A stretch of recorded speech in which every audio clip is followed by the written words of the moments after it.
اعوذ باللہ من الشیطان الرجیم بسم اللہ الرحمن الرحیم۔ سبق نمبر 13۔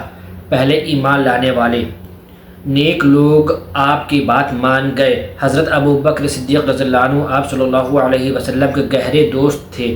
مردوں میں سب سے پہلے وہ ایمان لائے۔ حضرت خدیجہ رضی اللہ عنہ آپ کی نیک بیوی تھی۔ عورتوں میں سب سے پہلے وہ ایمان لائیں۔ حضرت علی رضی اللہ عنہ آپ کے چچا زاد بھائی تھے۔ لڑکوں میں سب سے پہلے وہ ایمان لائے۔ حضرت زید رضی اللہ عنہ آپ کے غلام تھے۔ غلاموں میں سب سے پہلے وہ ایمان لائے۔ یہ چاروں بہت نیک تھے۔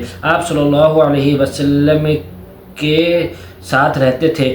آپ صلی اللہ علیہ وسلم کی اچھائیوں سے واقف تھے۔ سنتے ہی سچ جانا، فوراً ایمان لے آئے۔ اللہ تعالیٰ ان سے راضی ہو۔ سبق نمبر 14۔ پہاڑی کا وعظ۔ کچھ دن بعد اللہ کا حکم آیا، اے پیغمبر، تم اپنے قریبی رشتہ داروں کو اللہ کے عذاب سے ڈراؤ۔ آپ صلی اللہ علیہ وسلم نے ایسا ہی کیا۔ مکہ کے قریب ایک پہاڑی ہے، اس کا نام صفا ہے۔ آپ صلی اللہ علیہ وسلم اس پہاڑی پر چڑھ گئے اور مکہ والوں کو آواز دی۔ جب سب لوگ جمع ہو گئے تو آپ صلی اللہ علیہ وسلم نے فرمایا، میں پہاڑی کے اوپر ہوں، تم پہاڑی کے نیچے ہو۔ میں ادھر بھی دیکھ رہا ہوں، ادھر بھی، مگر تمہاری نظر صرف ایک طرف ہے۔ اگر میں کہوں کہ اس پہاڑی کے پیچھے ڈاکوؤں کی ایک فوج ہے جو تم پر حملہ کرنے والی ہے تو کیا تم یقین کرو گے؟ سب نے ایک زبان ہو کر کہا، بے شک آپ اوپر ہیں، ہر طرف دیکھ رہے ہیں، آپ صادق ہیں، امین ہیں، آپ کبھی جھوٹ نہیں بولتے، ہم آپ کی بات پر ضرور یقین کریں گے۔ پھر آپ صلی اللہ علیہ وسلم نے فرمایا، لوگوں، یہ تو سمجھانے کے لیے ایک مثال تھی، یقین کرو موت تمہارے سر پر کھڑی ہے، تمہیں ایک دن مرنا ہے، مر کر اللہ کے پاس جانا ہے، اپنے کیے کا بدلہ دینا ہے۔ اگر تم ایمان لا کر نیک نہ بن گئے تو تم پر سخت عذاب نازل ہوگا۔ تم صرف دنیا کو دیکھ رہے ہو اور میں آخرت کو بھی دیکھ رہا ہوں۔ مکہ والوں نے آپ صلی اللہ علیہ وسلم کا وعظ سنا، کتنی سچی باتیں تھیں۔ پیارے رسول اللہ صلی اللہ علیہ وسلم نے کتنے اچھے ڈھنگ سے سمجھایا تھا۔ سب آپ صلی اللہ علیہ وسلم کو سچا جانتے تھے مگر اس سچی بات پر یقین نہ کیا۔ آپ صلی اللہ علیہ وسلم کو برا بھلا کہنے لگے۔ برا بھلا کہنے والوں میں آپ کا چچا ابو لہب سب سے آگے آ گئے تھے۔ بولا، کیا تم نے ہمیں اس لیے بلایا تھا؟ سبق نمبر 15۔ اللہ کا دین پھیلتا رہا۔ اللہ کا دین آہستہ آہستہ پھیلتا رہا۔ کافر پریشان تھے کہ کیا کریں، کیسے حق کی راہ روکیں۔ محمد صلی اللہ علیہ وسلم اکیلے ہیں، تھوڑے سے ہی ساتھی ہیں، بے یار و مددگار ہیں، پھر بھی لوگ ان کی طرف کھینچے رہے ہیں۔ باپ دادا کا دین مٹ رہا ہے۔ سب مل کر ابو طالب کے پاس گئے۔ بولے، ابو طالب، سارے خاندان کی عزت خاک میں مل رہی ہے، بھتیجے کو روکیے، ہمارے آپ کے معبودوں کو جھٹلا رہے ہیں، ان کا کہنا ہے کہ عبادت کے لائق صرف اللہ ہے، ہم سب نادان ہیں کہ لات منات کی پوجا کر رہے ہیں۔ اب پانی سر سے اونچا ہو رہا ہے۔ ابو طالب نے کسی طرح ان سے پیچھا چھڑایا۔ پیارے رسول اللہ صلی اللہ علیہ وسلم اپنا کام کرتے رہے، دین پھیلتا رہا۔ کافر پھر ابو طالب کے پاس آئے، ڈرایا دھمکایا، جان کا خوف دلایا۔ ابو طالب سوچ میں پڑ گئے، بھتیجے کو بلایا، کہا، بیٹے، مجھ پر اتنا بوجھ مت ڈالو۔ پیارے رسول اللہ صلی اللہ علیہ وسلم ذرا نہ گھبرائے، بولے، چچا جان، یہ کام تو اللہ کا ہے، وہ میری مدد کرے گا۔ اگر یہ لوگ میرے ایک ہاتھ میں سورج اور دوسرے ہاتھ میں چاند لا کر رکھ دے تب بھی میں اس کام سے باز نہ آؤں گا۔ یہ کہہ کر آنسو جاری ہو گئے۔ ابو طالب بھی متاثر ہوئے، بولے، جا بیٹا، اطمینان سے اپنا کام کرتے رہو، میں تمہیں ظالموں کے ہاتھ میں نہ دوں گا۔ ان کے چچا بولے۔ سبق نمبر 16۔ حبشہ کی ہجرت۔ کافر برابر مسلمانوں کو ستاتے رہے، طرح طرح کے دکھ دیتے رہے۔ پیارے رسول اللہ صلی اللہ علیہ وسلم کو ستایا، پیارے رسول اللہ صلی اللہ علیہ وسلم کے پیارے ساتھی کو ستایا۔ جب پانی سر سے اونچا ہو گیا، قرآن پڑھنا، اللہ کی عبادت کرنا، دین پر چلنا، دوسروں کو دین کی باتیں بتانا سب دوبھر ہو گیا تو آپ صلی اللہ علیہ وسلم نے مسلمانوں سے فرمایا، پیارے ساتھیوں، تم نے دین کے لیے بہت دکھ سہے، اب جو چاہے ملک حبشہ چلے جائیں۔ حبش کا بادشاہ نجاشی ہے، نجاشی بہت نیک ہے، وہاں کوئی روک نہیں، آزادی سے دین پر عمل کر سکو گے، دین پھیلانے کا بھی موقع ملے گا۔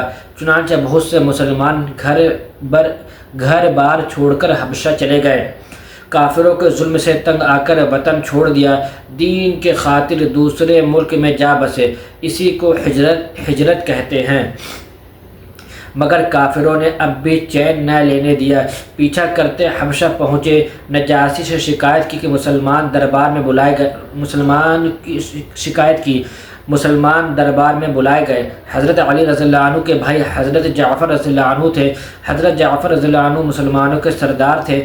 انہوں نے نجاشی کے دربار میں ایک تقریر کی، تقریر بہت اچھی تھی۔ سبق نمبر 17 حضرت جعفر رضی اللہ عنہ کی تقریر۔ حضرت جعفر رضی اللہ عنہ فرمایا، اے بادشاہ، ہم نادان تھے، جاہل تھے، بت پوجتے، مردار کھاتے، بدکاری کرتے، آپس میں لڑتے، امیر غریب پر ظلم کرتے، نہ مہمانوں کی عزت ہوتی، نہ پڑوسیوں کے ساتھ اچھا برتاؤ ہوتا، بھائی بھائی سے لڑتا، طاقتور کمزور کو ستاتا۔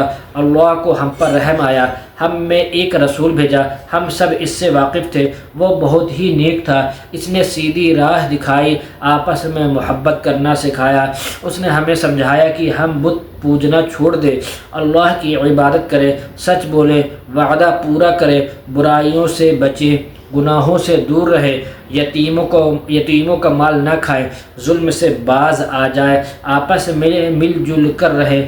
ہم نے اسے نبی جانا، اللہ کا رسول مانا، اس کی باتوں پر عمل کیا، ہماری قوم ہماری دشمن بن گئی، ہمیں ستانے لگی، اس لیے ہم اپنا وطن چھوڑ کر یہاں چلے آئے۔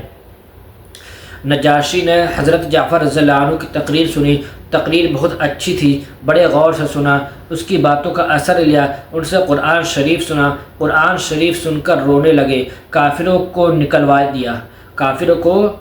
دیا، مسلمانوں کے ساتھ اچھا برتاؤ کیا، کچھ دن بعد خود بھی مسلمان ہو گئے۔ اللہ کی رحمت ہو ان پر۔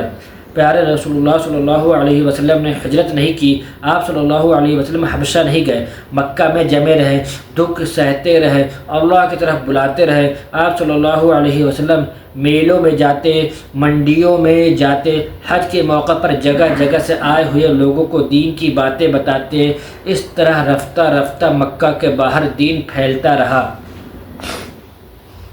سبق نمبر 18 مسلمانوں کا بائیکاٹ۔ مکہ مکرمہ میں اسلام دھیرے دھیرے پھیلنے لگا، روز آنا کوئی نہ کوئی اسلام قبول کر لیتا، دشمنوں کو بہت فکر ہوئی، انہوں نے ہمارے نبی صلی اللہ علیہ وسلم اور مسلمانوں کا بائیکاٹ کیا اور شعب ابو طالب میں قید کر دیا، ایک وہ جیل کا نام تھا، جگہ کا نام بھی تھا۔ مسلمانوں کو سخت تکلیفوں کا سامنا کرنا پڑا، اس گھاٹی میں کھانے پینے کے لیے کچھ بھی نہ تھا، مسلمان بوڑھے بچے عورتیں سب بھوک پیاس کی شدت برداشت کرتے تھے۔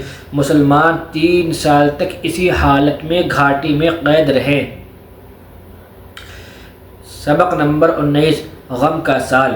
گھاٹی سے نجات پانے کے کچھ ہی عرصے بعد نبوت کے 10ویں سال آپ صلی اللہ علیہ وسلم کے مہربان چچا ابو طالب کا انتقال ہو گیا۔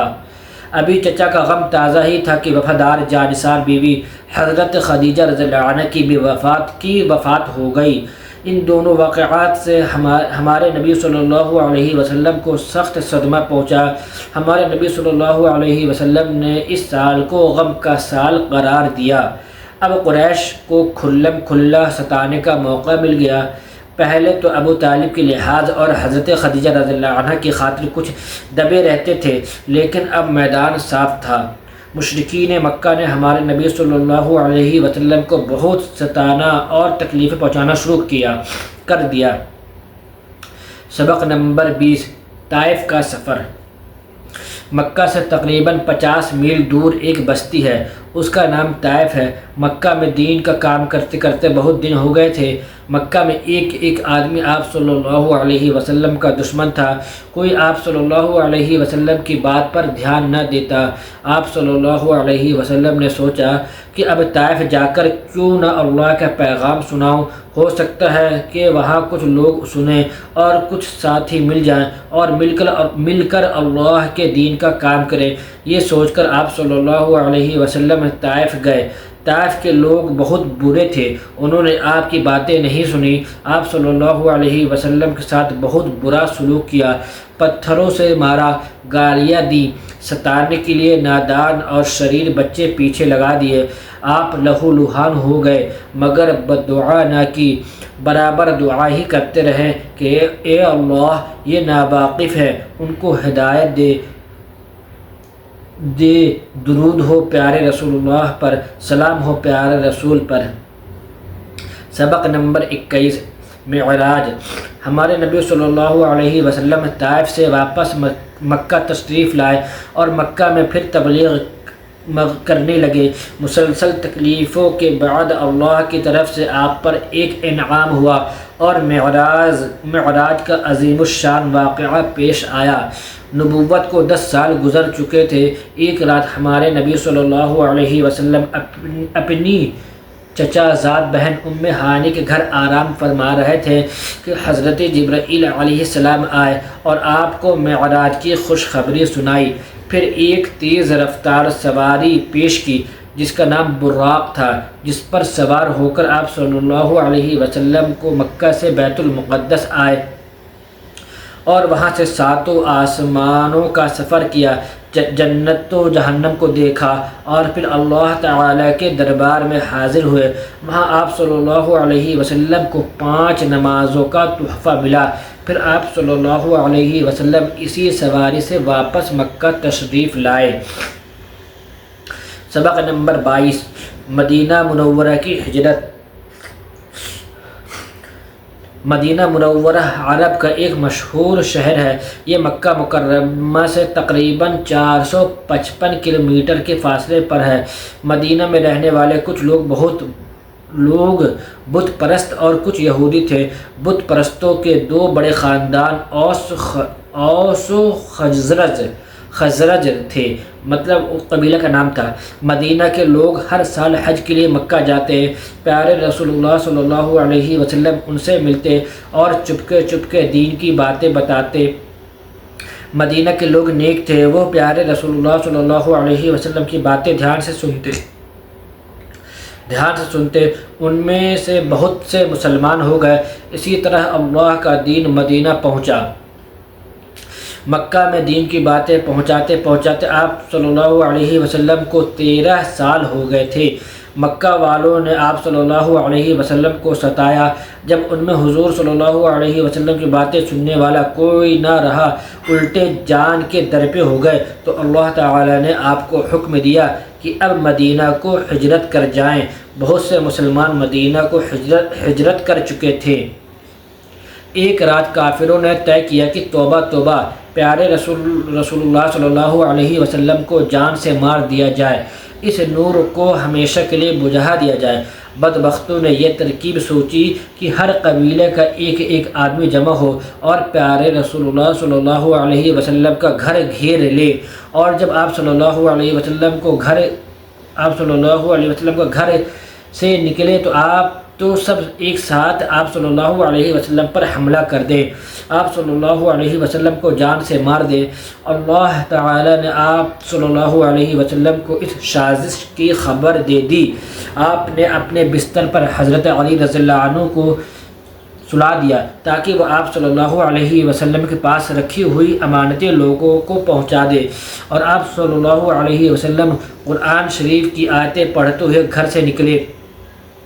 مٹی میں کچھ کنکریاں بھر کر ان کی طرف پھینکی، اللہ تعالی نے ان کی آنکھوں پر پردہ ڈال دیا اور پیارے رسول اللہ صلی اللہ علیہ وسلم کو کوئی بھی نہ دیکھ سکا۔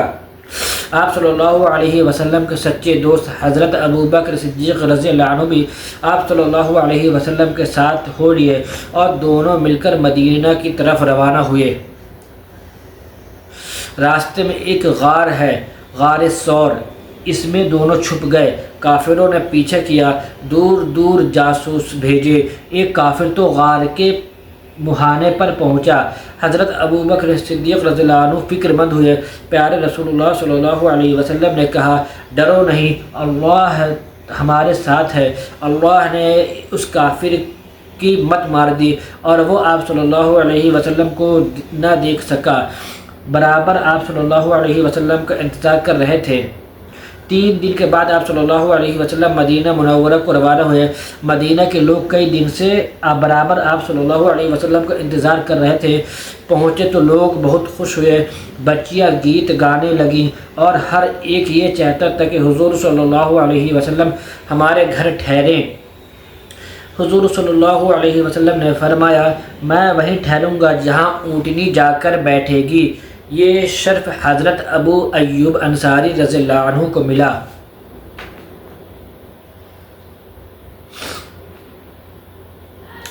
تعریف: آسان دین اللہ تعالیٰ کے حکم اور نبی صلی اللہ علیہ وسلم کے طریقے پہ زندگی گزارنے کو دین کہتے ہیں۔ ترغیبی باتیں: حدیث: حضور صلی اللہ علیہ وسلم نے فرمایا، دین آسان ہے۔ اللہ تعالیٰ نے تمام انسانوں کی کامیابی دین میں رکھی ہے، اور دین ہر انسان کی بنیادی ضرورت ہے، جیسے پانی ہر انسان کی ضرورت ہے۔ لہٰذا دین کو اچھی طرح سیکھنا اور اس کے مطابق زندگی گزارنا چاہیے۔ اللہ تعالیٰ نے دین کو اتنا آسان بنایا ہے کہ ہر ایک اس پر عمل کر سکتا ہے۔ دین کے 5 شعبے ہیں: ایمانیات، عبادات، معاملات، معاشرت اور اخلاقیات۔ جب ان 5 شعبوں کے ساتھ کامل دین زندگی میں آئے گا تو اللہ تعالیٰ کی طرف سے کامیابی کا وعدہ پورا ہوگا۔ عبادات سے مراد نماز، روزہ، زکوٰۃ اور حج وغیرہ ہے۔ معاملات سے مراد بیچنا، خریدنا، کوئی چیز کرائے پر دینا، کرایہ پر لینا، آپس میں ایک دوسرے کے ساتھ لین دین کا معاملہ کرنا ہے۔ معاشرت سے مراد اپنے ماں باپ، بھائی بہنوں، رشتہ داروں، دوستوں اور پڑوسیوں کے ساتھ اچھا برتاؤ کرنا ہے۔ معاشرت سے مراد اپنے ماں باپ، بھائی بہنوں، رشتہ داروں، دوستوں اور پڑوسیوں کے ساتھ اچھا برتاؤ کرنا ہے۔ اخلاقیات سے مراد انسان کی اندرونی صفات اور خوبیاں، جیسے اچھا ہونا، سچا ہونا وغیرہ ہے۔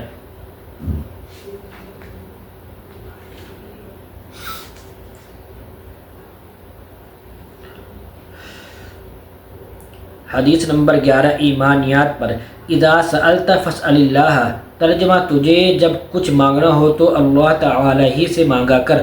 اللہ تعالیٰ کی مرضی کے بغیر کوئی کسی کو کچھ نہیں دے سکتا۔ اللہ تعالیٰ مانگنے سے خوش ہوتے ہیں۔ ہمیں جب بھی کچھ مانگنا ہو تو اللہ ہی سے مانگے۔ حدیث نمبر 12 عبادات پر: افضل الاعمال عند اللہ الصلاۃ فی اول وقتها۔ ترجمہ: اللہ کے نزدیک سب سے افضل عمل اول وقت میں نماز پڑھنا ہے۔ بندہ نماز کے ذریعے اپنے رب سے قریب ہوتا ہے۔ جب نماز کا وقت ہو جائے تو فوراً اس کی تیاری کرنی چاہیے۔ نماز ادا کرنے میں تاخیر کرنے سے اللہ تعالیٰ ناراض ہوتے ہیں۔ حدیث نمبر 13 معاملات پر: طوبیٰ لمن طاب کسبہ۔ ترجمہ: اس کے لیے خوشخبری ہے جس کی کمائی حلال ہو۔ حلال کمائی میں برکت ہوتی ہے۔ حلال طریقے سے کمانا عبادت ہے۔ حلال روزی سے عبادت کی توفیق ملتی ہے۔ حدیث نمبر 14 معاشرت پر: اذا دخلتم بیتا فسلموا علی اہلہ۔ ترجمہ: جب تم گھر میں داخل ہو تو گھر والوں کو سلام کرو۔ جہاں کہیں جائے پہلے سلام کرے۔ گھر میں داخل ہو تو سلام کرے۔ ہر ایک مسلمان کو سلام کرے، پہچان ہو یا نہ ہو۔ حدیث نمبر 15 اخلاقیات پر: لا يدخل الجنۃ نمام۔ ترجمہ: چغل خور جنت میں داخل نہیں ہوگا۔ چغلی کرنا بہت بری بات ہے۔ چغلی کرنے والوں سے لوگ نفرت کرتے ہیں۔ چغلی کرنے والے کو اللہ تعالی جنت میں داخل نہیں کریں گے۔ حدیث نمبر 16 ایمانیات پر: احسن الکلام کلام اللہ۔ ترجمہ: سب سے اچھا کلام اللہ کا کلام ہے۔ قرآن مجید اللہ کی کتاب ہے۔ اللہ تعالی نے انسانوں کی ہدایت کے لیے اس کتاب کو نازل فرمایا ہے۔ قرآن مجید کو پڑھنے اور سننے سے ثواب ملتا ہے۔ حدیث نمبر 17 عبادات پر۔ الدعاء سلاح المؤمن، ترجمہ دعا مومن کا ہتھیار ہے۔ دعا مانگنا بھی ایک عبادت ہے۔